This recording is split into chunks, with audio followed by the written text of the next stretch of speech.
하나님께 노래를 불렀어요. 근데 이게 노래를 안 부르면 그 노래가 아니에요. 노래는 부를 때까지 노래가 아니라고 했어요. 종은 울릴 때까지 종이 아니에요. 종의 역할을 못합니다. 사랑도요, 표현하지 않는 사랑이 아니에요. 그걸 꼭 말해야 하나? 예, 말해야 합니다. 말해야 합니다. 사랑은 표현할 때 사랑이지, 표현하지 않고 속으로만 혼자 갖고 있는 건 사랑이 아닙니다. 마찬가지로 축복도 감사할 때까지 축복이 아니에요. 여러분, 축복, 나에게 축복이 되는 일이 너무 많음에도 불구하고 그걸 감사하지 못하기 때문에 그 축복을 축복으로 받지 못하는 경우가 너무 많아요. 너무 많습니다. 그래서 매사에 감사합니다, 이 말씀이 정말 우리가 일상의 생활화가 된다면 우리 사람을 행복하게 하는 그 말이 감사합니다이기 때문에, 감사합니다를 많이 하면 할수록 우리는 행복해집니다. 그죠? 한국말로 감사합니다, 영어로 땡큐, 중국어 쉐쉐, 일본어로 아리가또, 브라질어는 뭐라고 할까요? 오브리가도라고 합니다. 오브리가도. 브라질 사람들은요, 일상생활에서 오브리가도란 말이 굉장히 많이 써요. 그러니까 우리가 브라질을 가게 되면 길거리에서 자주 듣는 말이 오브리가도, 오브리가도, 오브리가도, 오브리가도, 요리 가도 오브리가도, 저리 가도 오브리가도. 오브리가도란 말이 굉장히 많이 들려요. 그만큼 이 사람들은 틈만 나면 가정이든 직장생활이든 감사합니다라는 표현을 너무 잘 써요. 너무 잘 써요. 근데 미국도 마찬가지죠. 예전에 한번 말씀드린 적 있죠. 미국에서 제일 많이 사용하는 단어가 Thank you. 이게 그 조사를 했다 했잖아요. 그 미국에서 가장 많이 사용하는 단어 50개를 선정했어요. 그때 1위가 50개 중에 1위가 1%씩, 2%씩만 해도 50개 단어면 100%가 되잖아요. 한 단어에 2%만 해도 무려 28%를 얻은 땡큐가 1위를 했어요. 성인이 평균 26,000개 단어를 알게 된대요. 그 가운데 다른 사람을 가장 기쁘게 해주고 행복하게 해줄 수 있는 단어 1위가 땡큐, 감사합니다라는 겁니다. 그러니까 여러분이 돌아보세요. 오늘 말씀을 통해서 나는 얼마나 감사합니다를 자주 쓰는가, 집에서 얼마나 자주 쓰는가. 또 하나 질문, 하나님을 가장 기쁘게 하는 단어가 뭘까요? 눈치껏 빨리 대답해야 돼요. 감사합니다요. 감사합니다. 그래서 우리 교회가 감사 프로젝트 해온 거예요. 지금까지. 마무리 잘 하시기 바랍니다. 그냥 하는 게 하나님 너무 기뻐하세요. 그래서 하나님을 예로부터 처음부터 믿었던 선민, 이스라엘 백성, 유대인들은요, 감사하다는 말이 혀에 붙기 전까지는 아이들에게 아무것도 가르치지 말라고. 이것부터 가르치라는, 감사합니다 할 줄 알아야 된다는. 근데 우리 삶을 돌아보면 참 안타까워요. 저는 가끔 길에 앉아서 지나가는 사람들 표정을 봐요. 우리 한국 사람 표정이 너무 어두워. 너무 딱딱해. 근데 우리가 이제 필리핀도 가보고 이제 그러잖아요. 태국도 가보면 밝아. 이 틀려요, 여러분. 국민 정서가 달라요. 우리는 뭔가 선진국도 아니면서 선진국이냐? 이게 뭐가 차 있어? 교만이 차 있어, 교만. 그러니까 그냥 건들면 크면 안 나도. 그리고 또 사회적인 열등감, 우울증 이런 것들이 많이 있다 보니까 국민 정서에 그게 드러나는 것 같아요. 그래서 말을 감사합니다 표현하기보다는 부정적인 말이 많아요. 정말 많아요. 좀 비판하는 말, 상처되는 찌르는 말. 이건 우리 주님 곁에 갈 때까지 숙제인 것 같아요. 우리 숙제인 것 같아요. 오늘 하루 딱 안 쓰고 끝나는 게 아니라 주님 만나는 그 순간까지도 내 입술을 지켜야 되지 않을까. 우리 윗지방에 충청도에 사는 한 할머니가 요고 동창회를 갔대. 할머니가 요고 동창회 갔으니까 얼마나, 할머니들끼리 다 모였지만 수십 년 된 만남이겠죠. 근데 요고 동창회 갔다 왔는데 표정이 안 좋아. 그래서 할아버지가 물었어. 할머니 뭔 일 있어? 별일 아니에요. 뭐야, 이 별일이구만. 뭐야, 말해봐. 아니라니까요. 왜? 당신만 핑크코트가 없어? 당신만 다이아몬드가 없어? 대체 뭐요? 말 좀 해봐. 그랬더니 할머니가 한숨을 쉬고 얘기했대요. 나만 남편이 살아있슈. 여러분, 이 얘기는 하나님만 못해요.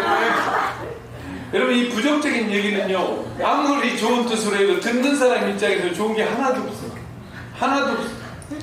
제발 우리 루디아 엄마들, 나이가 들더라도 이런 말, 부정적인 말 하면 안 돼요. 왜냐면 성경은 우리에게 그 부정적인 말, 무익한 말, 상처 주는 말 하지 말고 감사하는 말을 하라고 명확하게 기록되어 있어요. 이거는 권유도 아니고 부탁도 아니고 명령입니다. 에베소서 5장 4절. 누추함과 어리석은 말이나 희롱의 말이 마땅치 아니하니 오히려 감사하는 말을 하라. 감사하는 말을 하라. 명령이잖아요. 그래서 우리는 이걸 생활화해야 되거든요. 근데 이것을 마치 권유나 부탁이냐, 기분 내키면 하고 기분 안 내키면 안 하고, 그게 아니라는 거죠. 같은 입에서 나오는 말이라도 어떤 말은 장미 꽃같이 향기 나는 말이 있는가 하면 가시처럼 그냥 상대방을 툭툭 찔러대는 그런 말들이 나와요. 얼마나 슬픈 현실입니까? 여러분 누에 아시죠? 우리 누에와 같아요. 누에는 입에서 실패해가지고 자기 집을 만들거든요. 똑같아요. 사람은 자기 입에서 나온 말로 인해서 자기 인생을 만들어갑니다. 그래서 여러분 명언 속 심리학의 저자인 플로렌스 스코벨 쉰이라는 여자분은 이렇게 얘기를 했어요. 남에게 준 것을 언젠가는 반드시 되돌려 받는다. 삶은 부메랑이다. 우리의 생각, 말, 행동은 언제가 될지는 모르지만 틀림없이 되돌려 받는다. 그리고 그것들은 희한하게도 우리 자신을 명중시킨다. 그러니까 불평의 말이든 감사의 말이든 언젠가는 메아리가 되어서 나의 삶을 향해서 달려온다는 거예요. 이게 인생의 법칙이라는 겁니다. 동의하십니까? 네. 전 동의합니다. 선순환, 악순환. 내가 선한 말을 했을 때는 언젠가 그 선한 말이 나에게 돌아옵니다.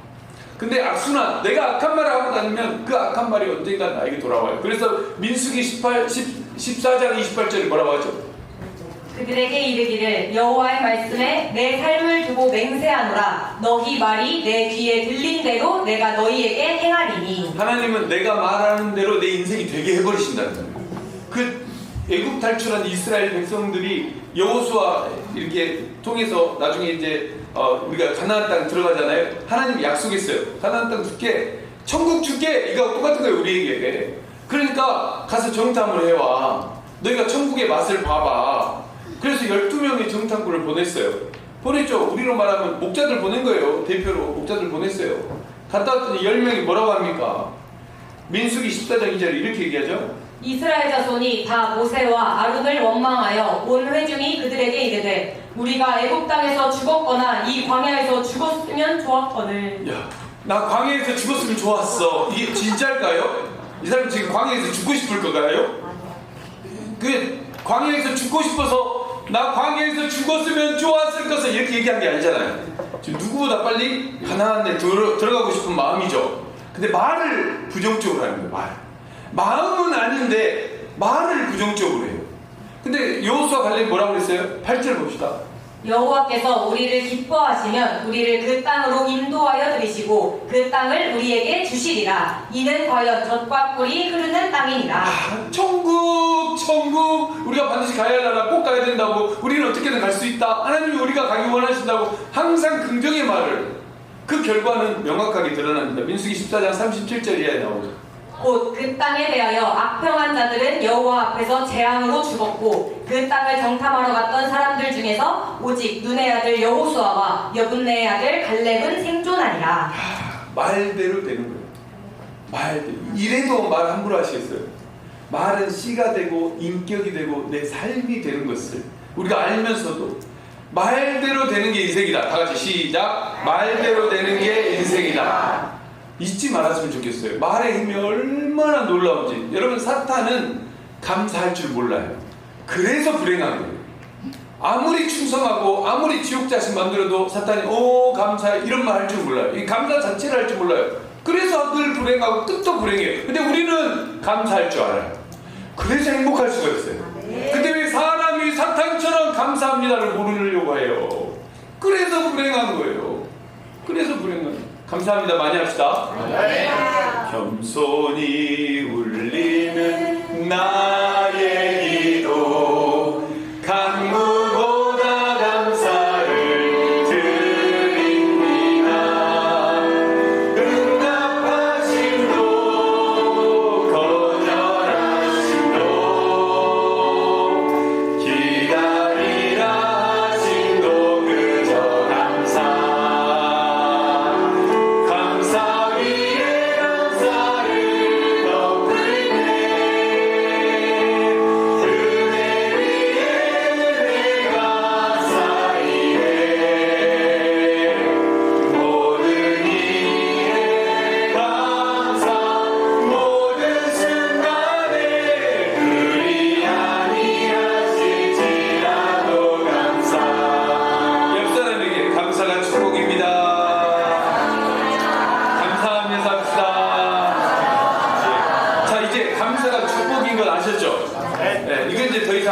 뭐 모르는 일도 아니니까. 근데 문제는 그리 아니하실지라도 감사해요. 그리 아니하실지라도 이게 가시감사라고 저는 부르고 싶어요. 일이 잘 풀리고 좋을 때 감사는 누구나 할 수 있어요. 누구나 할 수 있어요. 어이구 과일 많이 들어왔네. 여러분 감사합니다. 하나님 감사합니다 할 수 있어요. 근데 우리가 과일 하자 했다. 110인분 노숙자 나눠줍시다 했는데 귤 한 박스 떼랑 들어왔어요. 낱개로 해도 100개가 안 돼. 그때 감사할 수 있겠냐는 거예요. 그래서 제가 서두에 이미 밑밥을 뿌려놓은 거예요. 사랑의 현금 적어도 감사합니다. 미리 밑밥 던져놓은 거예요. 사랑의 현금이 많이 들어와서 많이 도와줄 수 있으면 감사하고, 사랑의 현금이 조금 들어와갖고 성도들이 힘든데 못 냈다고 감사 안 해요? 그건 아니라는 거예요. 결과를 보고 감사하는 게 아니라 그리 하지 아니하실지라도 여러분 감사할 수 있냐는 거예요. 그러면 이 가시감사 어떻게 가시감사할 수 있을까? 오늘 이것을 여러분 가지고 가셔야 돼요. 성경 인물 중에 가시감사하시는 분들이 많아요. 굉장히 많아요. 그런데 여전히 그 중에서 탑10으로 뽑힐 수 있는 사람은 사도 바울이에요. 오늘 본문의 사도 바울. 사도 바울이 얼마나 힘든지 여러분 사도 바울의 상황과 그 고난 고초를 한번 엿보시기 바랍니다. 고린도후서 11장 24절입니다. 유대인들에게 40에서 하나 감한매를 5번 맞았으며 3번 태장으로 맞고 1번 돌로 맞고 3번 파선하고 일주야를 깊은 바다에서 지냈으며 여러 번 여행하면서 강의 위험과 강도의 위험과 동족의 위험과 이방인의 위험과 시내의 위험과 광야의 위험과 바다의 위험과 거짓 형제 중의 위험을 당하고 또 수고하며 애쓰고 여러 번 자지 못하고 줄이며 목마르고 여러 번 굶고 춥고 헐벗었노라. 여러분 이게 지금 말만 이 한 사람한테 일어난 일이에요. 여러분 이 중에서 하나만 해도 여러분 납니다. 태장 세대. 나 그게 아니에요. 하나만 딱 하나만 해도 여기서 실종한 사람이 얼마나 많은가. 근데 한 사람이 이 엄청난 일을 겪었어요. 얼마나 힘들었으면 죽고 싶어가지고 너무 힘드니까. 그래서 얼마나 감당하기 힘들었으면 고린도후서 1장 8절에 이렇게 고백을 하죠. 형제들아 우리가 아시아에서 당한 환난을 너희가 모르기를 원하지 아니하노니 힘에 겹도록 심한 고난을 당하여 살 소망까지 끊어지고. 살 소망이 끊어졌다는 것은 사형선고라 이 말이에요. 이제 나 끝났어. 난 더 이상 살 수가 없어. 이렇게 두드러 맞고 굶주리고 어떻게 살아? 난 살 소망이 이제 없어. 나는 아무것도 못할 이 소망이 끊어졌어. 난 이제 끝이야 라고 한 거예요. 근데 그렇게 힘들고 그 고통 속에 정말 한 가지도 우리가 감당하지 못할 수십 가지를 감당한 그 상황에서 바울이 한 말은 감사했어요. 너무 놀라운 거예요. 어떻게 감사도 그냥 감사가 아니에요. 얼마나 강조한지 빌립보서 4장 6절 보십시오. 감옥 속에서 한 얘기입니다. 아무것도 염려하지 말고 다만 모든 일에 기도와 간구로 너희 구할 것을 감사함으로 하나님께 아뢰라. 저는 만약에 감옥에 갇히면 여러분에게 카톡 올려가지고 뭔 축하야 빨리 빠져나갈 수 있도록 기도해달라고 하나님이 흑암에서 건져달라고 이렇게 부탁했을 것 같아요. 솔직히. 근데 바울은 아무것도 염려하지 말래요. 염려하지 말고 너희 감사함으로 너희 구할 것을 하나님께 아뢰라. 어떻게 감사가 나올까? 데살로니가전서 5장 18절. 범사에 감사하라. 이것이 그리스도 예수 안에서 너희를 향하신 하나님의 뜻이니라. 바울의 클래스 보십시오. 감사 클래스. 디모데전서 1장 12절. 나를 능하게 하신 그리스도 예수 우리 주께 내가 감사함은 나를 충성되이 여겨 내게 직분을 맡기심이니. 두드러 맞고 굶고 목마르고 배에 빠지고 강도당하고 그랬음에도 하나님 복음 전해라 직분 주시니, 이 전도자의 직분 주시니 하나님 이런 상황에서 어떻게 전합니까? 길을 좀 열어주셔야죠. 왜 나에게만 이런 고통이 당합니까? 알 수 있음에도 불구하고 하나님 나에게 이 직분을 주심을 감사합니다. 내가 매맞고 해도 주님을 전할 수 있습니다. 아직 전할 수 있음에 감사합니다. 내가 감옥에 갇혀도 여기서도 주를 찬송할 수 있으니 감사합니다. 어떻게 이럴 수 있을까? 그래서 이 바울이요, 감옥에서요, 골로새서 3장 15절 이하에 이렇게 얘기를 해요. 잘 들어보세요. 설교처럼 들어보세요.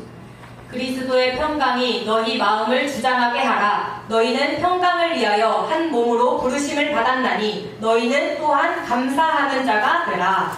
그리스도의 말씀이 너희 속에 풍성히 거하여 모든 지혜로 피차 가르치며 권면하고 시와 찬송과 신령한 노래를 부르며 감사하는 마음으로 하나님을 찬양하고 또 무엇을 하든지 말에나 일에나 다 주 예수의 이름으로 하고 그를 힘입어 하나님 아버지께 감사하라.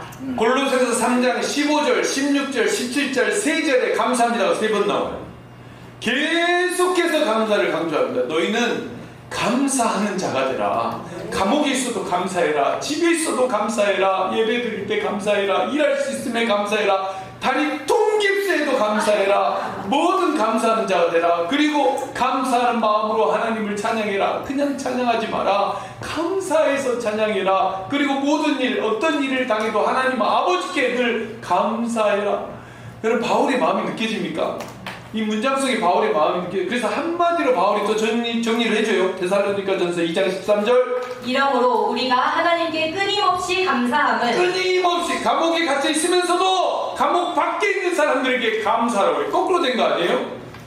근데 감옥에 있으면 여러분이 목사님 그래도 감사해야지요 이럴 것 같은데, 감옥 안에 있는 사람이 밖에 있는 사람에게 감사하지, 이것도 감사하지, 이걸 가시감사라고 해요. 가시감사. 여러분, 상황만 힘든 게 아니라 바울은 몸도 힘들었어요. 몸도. 오늘 본문 7절 보십시오. 여러 계시를 받은 것이 지극히 크므로 너무 자만하지 않게 하시려고 내 육체의 가시 곧 사탄의 사자를 주셨으니 이는 나를 쳐서 너무 자만하지 않게 하려 하심이라. 매 안 맞아도, 감옥에 안 갇혀도, 물에 안 빠져도, 강도 안 당해도 어차피 혼자 있어도 힘들어요. 왜? 육체의 가시 때문에.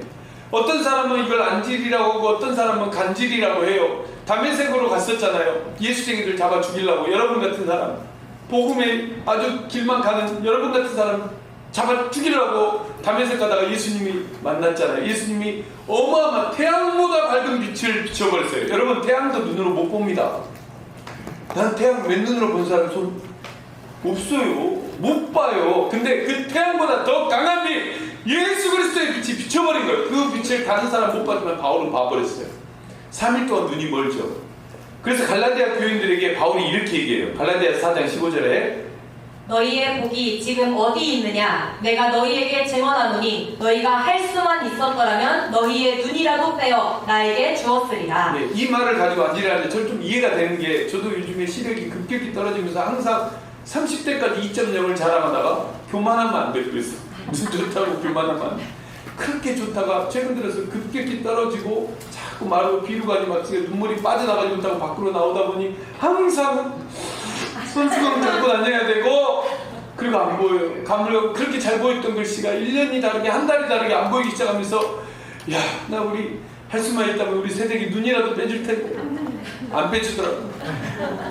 그런 마음으로 안질이 있었지 않냐. 또 어떤 사람은 간질이라고 하는 사람도 있는데요. 갈라디아서 4장 14절에 보면 이렇게 나오죠. 너희를 시험하는 것이 내 육체에 있으되 이것을 너희가 업신여기지도 아니하며. 그러니까 육체적인 뭔가 어려움이 있어요. 사람들한테 좀 창피해요. 근데 그것이 사람들이 보기에는 조롱거리가 돼버리는 거예요. 복음을 전해야 되는데 막 이런 간질같이 일어나니까 사람들이 그걸 보고 힘들으니까 바울이 얼마나 힘들겠어요. 얼마나 힘들겠어요. 그 육체의 가시 때문에 조롱받고 고통스러우니까 복음 전하는데 이게 걸림돌이 된다고 생각하는 거죠. 그러니까 육체의 가시만 빼주면 복음을 얼마든지 더 전할 수 있을 텐데 라고 바울은 생각했어요. 그래서 3번이나 기도합니다. 8절. 이것이 내게서 떠나가게 하기 위하여 내가 3번 주께 간구하였더니. 다른 거 아니잖아요. 테마캠프 위해서 아니잖아요. 바베큐 먹으려고 그런 것도 아니잖아요. 복음 전하려고 하는데 왜 이 육체의 가시가 있습니까? 하나님 좀 빼주세요. 빼주세요. 그것도 사도 바울이 반복적으로 육체의 가시 좀 빼달라고. 그러면 하나님 같으면 뭐 세도 바울이면 안 해줘도 되지, 수도 바울이면 안 해줘도 되지, 사도 바울이면 제가 하나님이라면 해줄만 하거든요. 근데요, 하나님 응답 보십시오. 9절에 나에게 이르시기를 내 은혜가 내게 족하도다. 이는 내 능력이 약한 데서 온전하여짐이라 하신지라. 그러니까 하나님 예스예요, 노예요. 노! 하나님의 응답은 노였어요. 노. 여러분 가시는 생명을 위협하진 않아요. 근데 가시 찔러다 나 죽어 하고 죽어요? 안 죽지. 가시는 안 죽어요. 그런데 이 가시 하나가 사람의 몸을 고통스럽게 해요. 얼마나 고통스럽게 합니까? 몸속에 딱 박혀 있잖아요. 그거 안 빼면요 끊임없이 괴롭혀요. 여러분 발바닥 끝에 뒤꿈치에 가시가 하나 박힌다고 생각해보세요. 가시가 일단 박혔어. 근데 이거 안 빼고 여러분 다녀보세요. 신발 신고 다니고 양말도 다니고 월시도 해보고 걸어다녀보세요. 이게 제대로 걸어줍니까? 건들지 마. 오늘 건들지 마. 나 안 먹어. 건들지 마. 여러분 이 가시 조그만 하나가 온 몸을 힘들게, 온 신경이 그 가시에 쏠리면서 예민해지고요. 누가 말하면 감사합니다. 어딨어요? 감사합니다. 건들면 죽어지. 얼마나 힘들겠어요. 그러니까 바울은 이 가시 하나만 빼버리면, 요거 하나만 해결되면 모든 문제 해결될 수 있고 내가 복음을 더 잘 전할 수 있을 건데 라고 생각을 하는 거죠. 그러나 주님은 그것을 허락하지 않았어요. 아니야. 너 주님 복음 제안해야 된다니까요. 한 번만 이 육체가시 좀 없애주세요.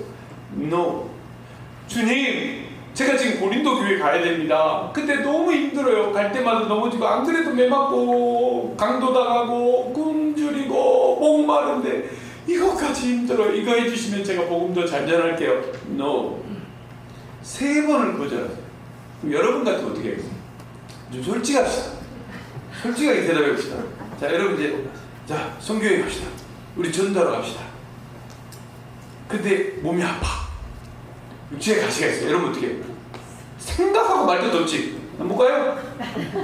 아파요? 통깁스했어요? 여러분 통깁스에도 갈 사람은 가더라고요. 비행기에 멀쩡한 사람이 있는 게 아니라 아픈 사람들도 있더라고요. 우리 같으면 어떻게 해요? 가시 있으면 딴 거 안 해버리지. 근데 바울이 뭐라고 하는지 아세요? 9절 이어서 하반절 읽어보세요. 그러므로 도리어 크게 기뻐함으로 나의 여러 약한 것들에 대하여 자랑하리니 이는 그리스도의 능력이 내게 머물게 하려 함이라. 약한 것, 이 육체의 가시를요 크게 기뻐해버린 게 오히려 와, 나 이 대목을 묵상하는데 이게 될까라는 생각을 해봤어요. 그냥 그래 가시니까 그래 기뻐해야지 이 정도로 이해가 돼요.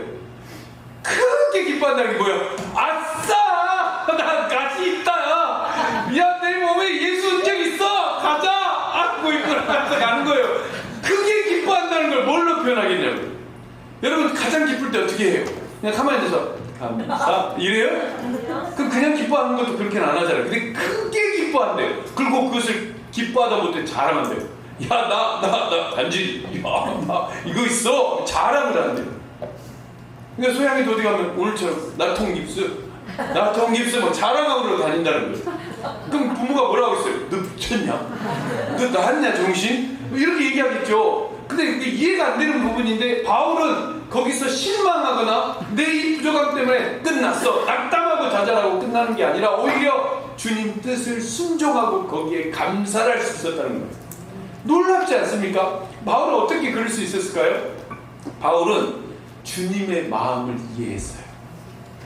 주님이 왜 그렇게 노라고 대답하신지를 3번 기도한 후에 아, 주님 마음이 이거구나 온전히 이해했어요. 아, 내가 약해야 되는구나. 내가 약해야 주님의 능력이 드러나는구나. 내가 자신있게 멀쩡하게 하고 다니면 이게 내가 했다고 착각할 수 있겠구나. 아, 그래서 약한 데서 내가 온전해지기 위해서는 나에게 이 육체의 가시가 필요한구나. 우리 바로 어제 다니엘 기도회 때도 그 김지선 자매 앞이 안 보여요. 악보를 못 보는데 어떻게 바이올린을 쳐. 그런데 내 약함으로 내가 악보 보면서 치는 것도 좋지만 내가 악보도 못 보는 눈으로 바이올린을 쳐서 주님께 영광 돌린다면 사람들이 더 우리 주님을 영광 돌리지 않을까. 내 약함이 오히려 그리스도의 능력, 하나님의 능력이 나를 통해서 보여지는구나. 오히려 가시감사할 수 있는. 어제 그런 거죠. 저는 바울은 이 고린도 교회를 다니면서 그런 찬양을 했을 것 같아요. 약할 때 강함 대신에 나의 보배가 되신 주 나의 모든 것 주 안에 있는 보물을 나는 포기할 수 없네. 주 나의 모든 것 예수 어린 양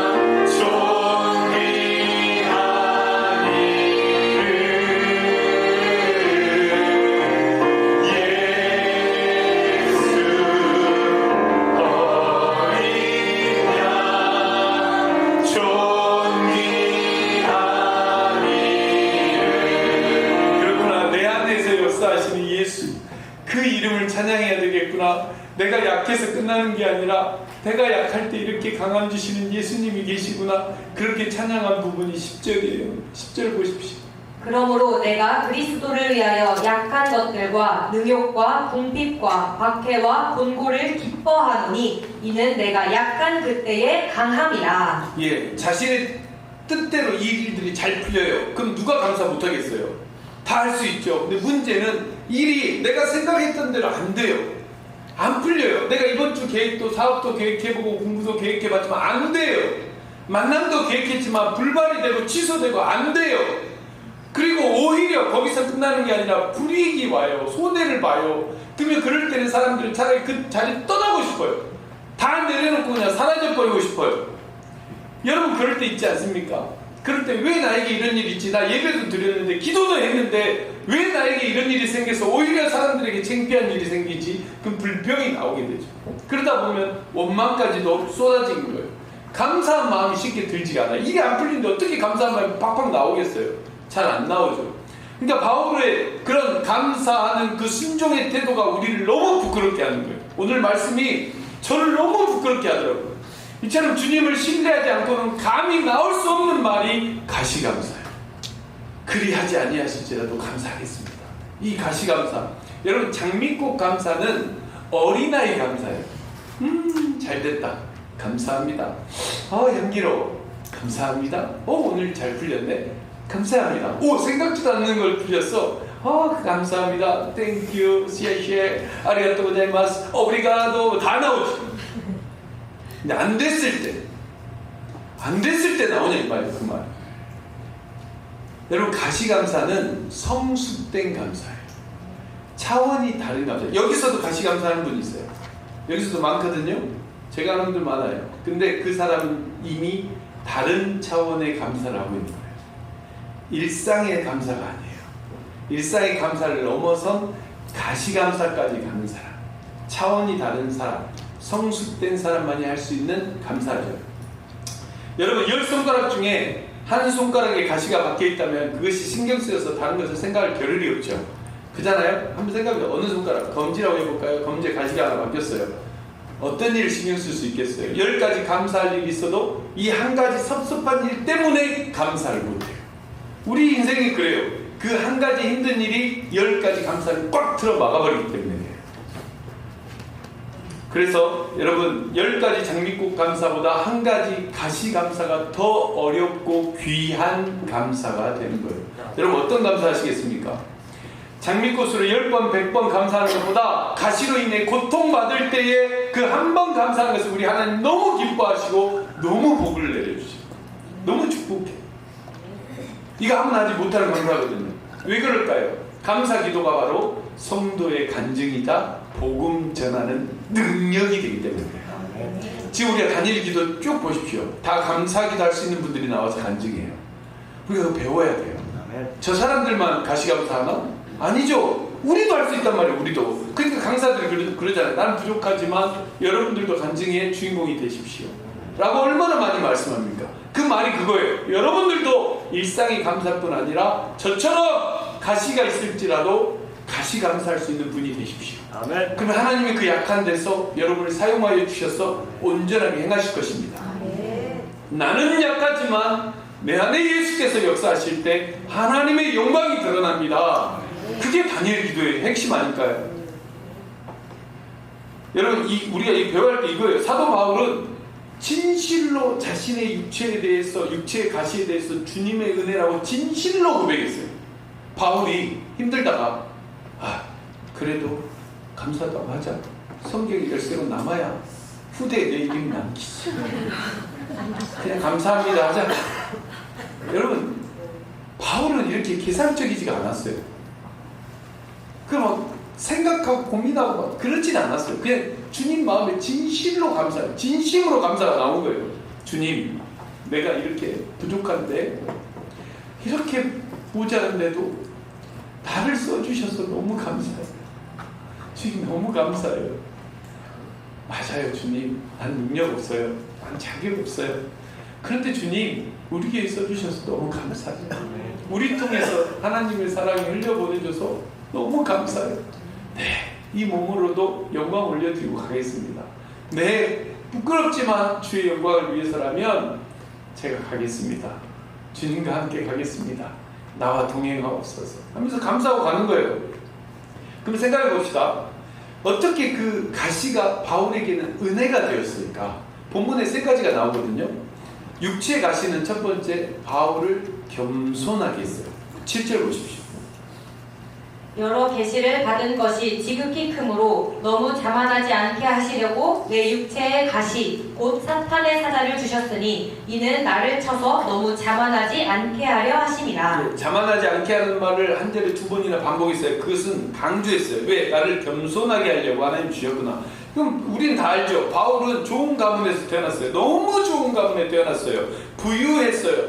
아주 대단한 부자 집안이었고 정통 바리새인이었어요. 돈 주고 바리새인 된 사람도 있었겠지만 이 사람은 처음부터 정통 바리새인의 길을 걸었어요. 그리고 날 때부터 로마 시민권자였어요. 누가 말해도 나 로마 시민권자야 하나 아무도 건들 수 없는, 유대인 사회에서는 아무도 건들 수 없는, 로마인조차도 함부로 할 수 없는 로마 시민권자였어요. 그리고 이 사람은 당대의 가장 유명한 석학이었던 가말리엘의 문화생이었어요. 상위 1%만 들어간다는 그 배움과 지식과 또 권력과 또 부를 다 누리고 있는 사람. 그러니까 어디 가서 나 겸손해야지 이래놓고도 야, 너 바울, 너 지각했어. 이게 나 로마 정통 일이 있으니까 늦었겠지라고 생각했어요. 이게 딱 올라오는 거예요. 이게. 자기도 모르게 올라오는 거예요. 이게. 그러니까 만약에 가시가 없었다면 나 분명히 자만할 수 있는 사람인데 그 조건 다 갖췄는데 자만할 수 있는 조건이 없는데도 자만하는 게 우리 인생인데 바울은 너무나 많은 조건을 가진 거예요. 그래서 하나님의 은혜로 나 겸손하게 올라올 때마다 가시가 나를 찌르는 거예요. 그 자만이 올라올 때마다 가시가 나를 찔러서 교만하지 않도록. 그래서 주님의 은혜다 이 가시는. 그렇게 고백할 수 있었던 거예요. 하나님은 그 사람이 얄밉고 미워서 가시를 주시는 게 아니라 피조물이다. 너희는 하나님이 아니다. 피조물로서 교만하지 말고 겸손하라고 주신 거예요. 그래서 가시가 감사하다 라고 바울이 고백하는 거예요. 이 가시 없었으면 어쩔 뻔했나. 나 하나님이 제일 싫어하는 교만할 뻔했네. 근데 이 가시 덕에 내가 겸손할 수 있어서 너무 감사하다. 두 번째는요, 바울은 세상 영광을 집착하지 않도록 가시가 있다는 걸 깨달았어요. 9절 보십시오. 하반절 보십시오. 9절 하반절. 그러므로 도리어 크게 기뻐함으로 나의 여러 약한 것들에 대하여 자랑하리니 이는 그리스도의 능력이 내게 머물게 하려 함이라. 약한 것. 세상은 강한 것을 자랑합니다. 약한 것. 돈 없은 거 누가 자랑해요? 안 그래요. 세상은요, 돈 많으면 자랑해요. 나 우리 집이 얼마인 줄 알아? 우리 집 땅이 몇 평인 줄 알아? 있는 걸 자랑해요. 명예를 자랑해요. 권력을 자랑해요. 그러다 결국 어떻게 됩니까? 똑같아요. 돈의 노예가 됩니다. 명예 자랑하는 사람 명예의 노예가 되고요. 권력을 자랑하는 사람은 권력의 노예가 돼요. 그 권력 잃으면 막 죽어버리잖아요. 그 모든 끝에가 쾌락의 노예로 가는 길이에요. 결국은 세상 것은 그렇습니다. 주님을 잃어버려요. 크리스찬들이 돈을 쫓고 명예를 쫓고 권력을 쫓으면 그 쾌락의 노예가 돼서 주님을 잃어버립니다. 목사님, 예수님도 믿고 돈도 좀 있고 명예도 있고 권력도 있으면 좋은 거 아니에요? 꼭 이렇게 말하지 않았어요. 그 중심에 뭐가 있을까요? 예수 외에 다른 게 있어요. 다른 게. 돈 자체가 나쁜 건 아니에요. 우리가 밥 먹고 할 때 유용하잖아요. 수단이죠, 수단. 수단이 돼야 되는데 돈을 쫓아가는 게 문제랍니다. 명예도 내가 그리스도 하나님의 자녀라는 백성이 명예를 가지면 충분해요. 무엇이 더 필요합니까? 아니, 생각해 보세요. 대통령 아들이 나 예전에 국회의원 아들이었어 이거 자랑해요? 지금의 대통령이 아들을 자랑하지? 똑같아요. 더 높은 것이 있으면 뭘 자랑할 게 있어요? 내가 하나님의 아들이라는 그 자랑 하나면 내가 나머지 뭘 자랑하겠어요? 그러지 않겠어요? 그런데도 사람들은 예수도 믿지만 좀 돈도 많고 또 명예도 좀 있고 권력도 어느 정도 누리면 내가 복음 전하는데 이거 쓸 수도 있고 그러지 않겠냐 이 말이에요. 그러나 그 중심이 예수 외에 다른 게 있기 때문에 이런 말이 나온 근원 자체가 그래요. 인정하든 인정하기 싫든 오직 예수인 사람은 그런 말이 안 나와요. 자, 보세요. 성경 분명히 말합니다. 마태복음 6장 24절. 한 사람이 두 주인을 섬기지 못할 것이니 혹 이를 미워하고 저를 사랑하거나 혹 이를 중히 여기고 저를 경히 여김이라. 너희가 하나님과 재물을 겸하여 섬기지 못하느니라. 사람은요 누구나 동시에 두 주인을 섬길 수 없어요. 그러니까 하나님이면 하나님, 세상이면 세상, 분명히 하나님, 분명히 길이 다르니까. 근데 하나님과 세상 같이 잡으려고 하니까 라오디게아가 나오는 거예요. 뜨겁지도 않고 차갑지도 않고 미지근해. 근데 어디 가요? 지옥. 이걸 무슨 말로 미화시킵니까? 지옥 가지 말라고 말씀드리는 거지. 여러분, 우리 미지근해서 지옥 가면 안 됩니다. 네. 뜨거워야 됩니다. 네. 지금 제가 차가워라고 하나요? 세상 팍 가서 차가운데 그러다가 가버려. 시원하게 그냥. 이거 얘기해요? 아니잖아요. 뜨겁게 우리 예수님 믿고 천국 갑시다. 그 얘기하는 거예요. 그래서 요한일서 2장 15절에 이렇게 얘기합니다. 이 세상이나 세상에 있는 것들을 사랑하지 말라. 누구든지 세상을 사랑하면 아버지의 사랑이 그 안에 있지 아니하니. 예, 세상도 사랑하면. 그러니까 바울도 너무 좋은 것들을 많이 갖추다 보니까 그게 좋아. 있으면 누릴 수 있는 걸 안 거예요. 돈 많으니까 쓸 수 있는 게 많아. 사람들이 나한테 무시무시하고 나한테 친한 척을 해. 야, 돈 힘이 괜찮네 하고 그걸 하는 거예요. 그런데 바울은 그 가시로 인해서 그 세상 것들이 뭘로 보여요? 여러분 길 가다가 개가 있는 똥 응가하고 갔어요. 그럼 그 똥 보면 여러분 무슨 생각해요? 똥 내가 똥 봤다. 와 자랑해요? 아니면 똥 이래요. 예전에 보니까 한 지난달에 제가 집 앞에 딱 들어갔는데 개가 그 사람이 개를 끌고 다니는데 그 똥을 갖다가 저희 아파트 입구에 딱 싸는 거예요. 딱 싸놨어. 근데 뭐 빗자루도 없고 아무것도 없어요. 근데 마침 저쪽에 떨어져 있는 마스크가 하나 있더라고요. 누가 밟을까봐 마스크를 이렇게 하다가 똥에다 위에 탁 덮어놨어요. 이걸 하고 덮어줄 누가 아이고 똥아 이렇게 아이고 색깔 봐라 아이고 좋다 향기도 좋네 이러고 있는 사람이 세상 전지 어디 있어요? 이게 똥 딱 덮어놓고 흙으로 옆으로 팍 밀어놓지. 이게 똥. 근데 그 세상 모든 것을 바울은 똥으로 봐버린다. 빌립보서 3장 7절. 그러나 무엇이든지 내게 유익하던 것을 내가 그리스도를 위하여 다 해로 여길 뿐더러 또한 모든 것을 해로 여김은 내 주 그리스도 예수를 아는 지식이 가장 고상하기 때문이라. 내가 그를 위하여 모든 것을 잃어버리고 배설물로 여김은 그리스도를 얻고. 똥으로 여겨버리겠다는 거예요. 나는 이제 이 육체의 가시로 있어 정신 차렸어.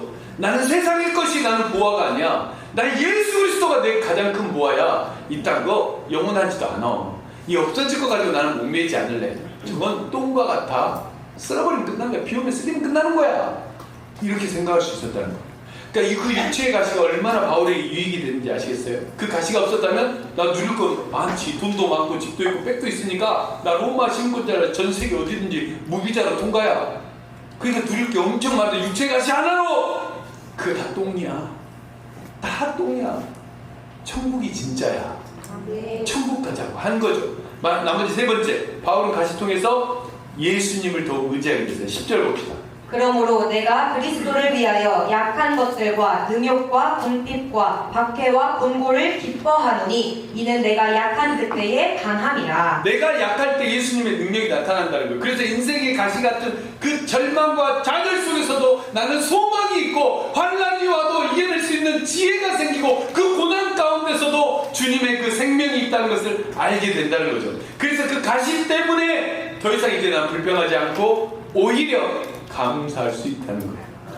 이게 바울이 여러분에게 오늘 전달하는 메시지입니다. 그래서 바울은요 로마서 5장 3절 이하에 이렇게 얘기합니다. 다만 이뿐 아니라 우리가 환난 중에도 즐거워하나니 이는 환난은 인내를, 인내는 연단을, 연단은 소망을 이루는 줄 알미로라. 이 말씀을 깨달은 사람이 가시감사할 수 있어요.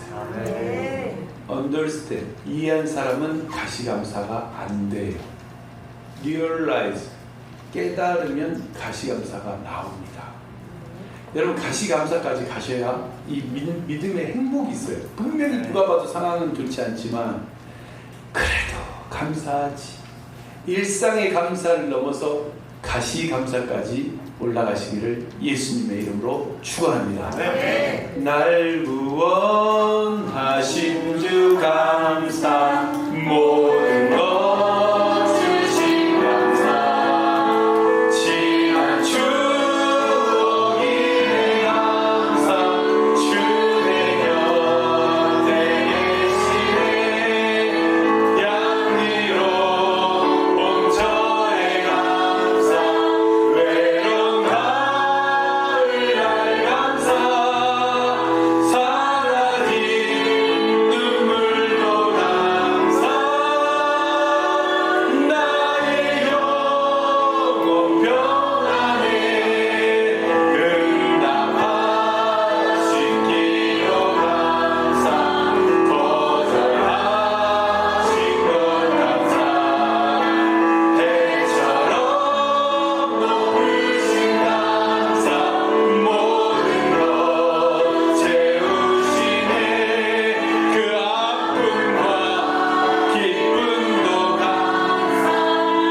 아니라 슬픔도 감사.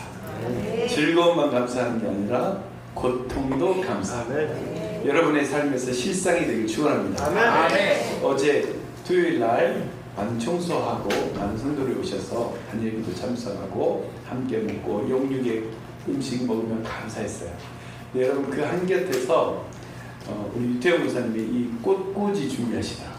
이 꽃꽂이를 준비하시는데 이걸 사온 게 아니라 길에서 직접 따왔대요. 이 빨간 열매 보이시죠? 이 꽃 이름이 뭔지는 제가 잘 모르겠어요. 근데 이 빨간 열매가 또 예쁘게 났잖아요. 그죠? 예쁘죠? 근데 자세히 보면 요따만한 가시들이 엄청 많아요. 자세히 보면 보여요. 가시들이 딱 만질러 보면 촉촉촉촉 나 있어요. 근데 여러분 이 똑같은 꽃을 먹어도요. 어떤 사람은 이 열매 있는데 왜 가시가 있어? 불평하는 사람이 있고요. 이 가시 중에도 이 열매 봐봐. 어머 새끼감 같아. 너무 예쁘다. 감사하는 사람이 있어요. 여러분 똑같은 걸 보고도 바라보는 사람의 시선에 따라서 불평이 나오고 가시를 보고 불평하고 어떤 사람은 가시 속에 열매를 보고 감사하는 사람이 있어요. 우리네 인생이 그렇습니다.